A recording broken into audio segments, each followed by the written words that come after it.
Regardez Money Time avec les principaux partenaires de La Charité Basket.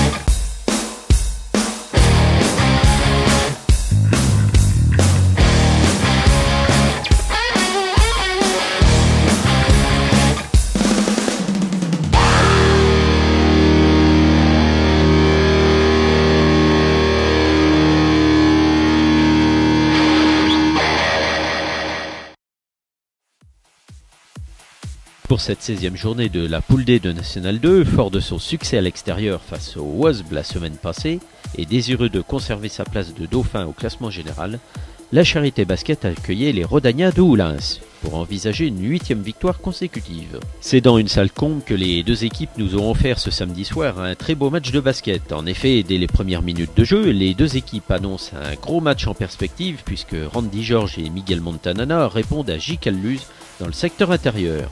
Les Lyonnais subissent les incursions de Damien Bellabre et de Gérald Guerrier, alors que Brice Pierrard n'a pas encore réglé la mire pour trouver la cible. Randy George réveille le public charitois avec un dunk et Miguel Montanana, même diminué physiquement, fait sa place dans la peinture.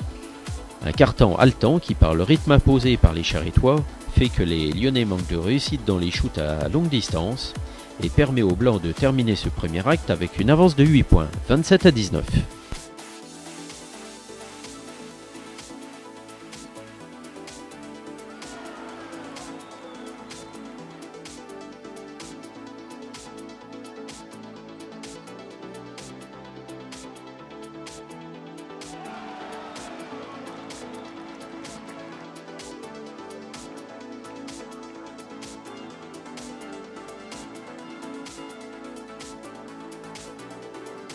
Dans le deuxième quart-temps, les Charitois pêchent dans la finition et les pertes de balles, qui permet aux Lyonnais de revenir dans le match, notamment par une série de shoots primés, ce qui leur permet de prendre l'avantage dans ce match 30-32 à la 15e. Nicolas Faure demande un temps mort pour remettre le train sur les rails. La réaction ligérienne ne se fait pas attendre. Brice Pierrard et Moussa Camara scorent derrière l'arc des 6,75 m et Randy George remet le ouvrage sur le métier dans les rebonds offensifs. Alors que les Rodaniens enchaînent les fautes et les pertes de balles, les Blancs rentrent au vestiaire avec 3 longueurs d'avance, 42-39.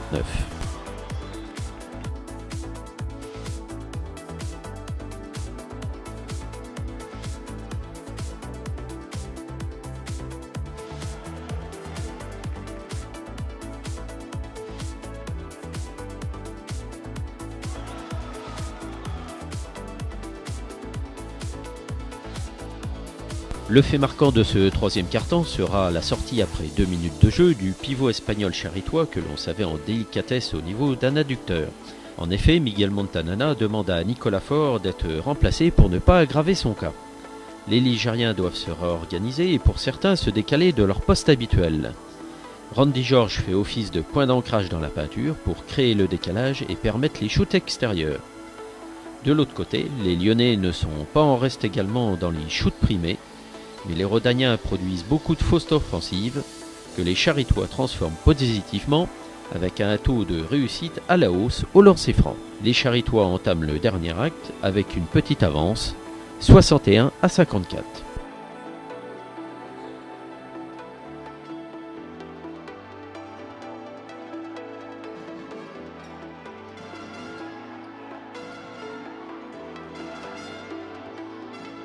Alors que le buzzer de cette fin de quart-temps vient de sonner, une faute technique est attribuée au Lyonnais Bagou, donnant un lancer franc et la possession de balle aux Charitois en ce début de quatrième quart-temps.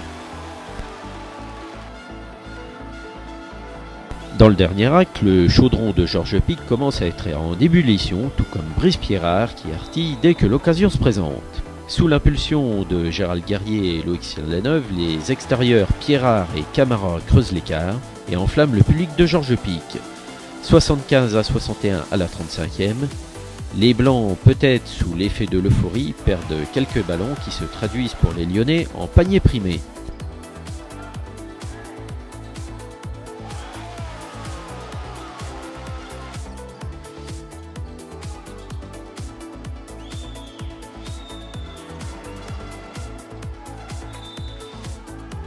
Dans le Money Time, le Lyonnais Meïté inscrit sa 5e faute et doit quitter ses partenaires. L'adresse est en berne et les fautes s'accumulent pour les Lyonnais et les locaux empilent les lancers francs. Et c'est Camara qui clôture le festival en inscrivant le dernier panier primé à quelques secondes du buzzer. 90 à 72 pour les Ligériens, la 8e victoire consécutive est inscrite sur la tablette charitoise et les conforte dans la place de dauphin de la poule D. Dans les autres rencontres, tous les adversaires directs de la Charité Basket ont remporté leur match, tous sauf Metz, qui, à la surprise générale, a été battu à Paris Basket Avenir.